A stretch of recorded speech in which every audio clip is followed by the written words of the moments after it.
Heroine வந்துட்டு சரி நம்ம ஹீரோ வா அப்படின்ட்டு கூப்பிட்டு போயிடுவார். அதுக்கப்புறம் நம்ம ஹீரோயின் போகிறாங்க. பார்த்தா பெரிய கான்ஃபரன்ஸ் ஹால், அங்கே நிறைய பேர் உட்காந்துக்கிறாங்க மீட்டிங்க்கு. நம்ம ஹீரோ வந்ததுமே எல்லாம் குனிஞ்சு வணக்கம் வைக்கிறாங்க அவங்க ஸ்டைலில். அதுக்கப்புறம் மீட்டிங் ஸ்டார்ட் ஆகட்டும் அப்படின்னு நம்ம ஹீரோ சொன்னோடனே அங்கே மீட்டிங்லாம் பண்ண ஆரம்பிச்சிருக்காங்க. ஏதோ வேறு ஒரு இடத்துல வந்து அவங்க மால் கட்டுறதை பற்றி பேசிகிட்டு இருக்காங்க.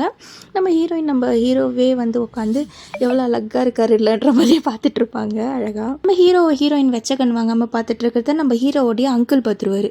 அவரும் பார்த்துட்டு அப்படின்ற மாதிரி ரியாக்ஷன் கொடுத்துட்டுருப்பாரா. அந்த இடத்துல பார்த்தா ஒரு ஆவி உட்காந்துருக்கும், கண்ணில் ரத்தம் ஊற்றிக்கின்னு.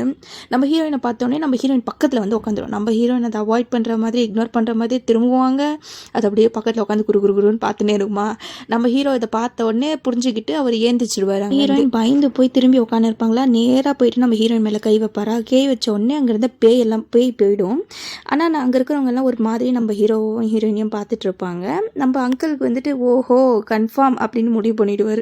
அதுக்கப்புறம் முடிஞ்சதுக்கப்புறம் நம்ம ஹீரோயின் வந்துட்டு தேங்க்ஸ் சொல்லுவாங்க. நீங்கள் இல்லைன்னா கண்டிப்பாக நான் ரொம்ப பயந்துருப்பேன் அப்படின்னு சொல்லிட்டு நான் கிம் செக்ரட்டரி வந்ததுமே அவர் கையில் எல்லாத்தையும் ஒப்பு கொடுத்துட்றேன், நீங்கள் சொன்ன வேலை இது அப்படின்னு சொல்லுவாங்க. உடனே நம்ம ஹீரோ சொல்வார், என்னுடைய டீல் படி தான் நான் நடந்துட்டுருக்கேன், உன்னை பாதுகாக்க வேண்டியது என் பொறுப்பு, நான் செய்கிறேன் அப்படின்வாங்க. தேங்க்யூன்ட்டு நம்ம ஹீரோயின் கிளம்புவாங்க.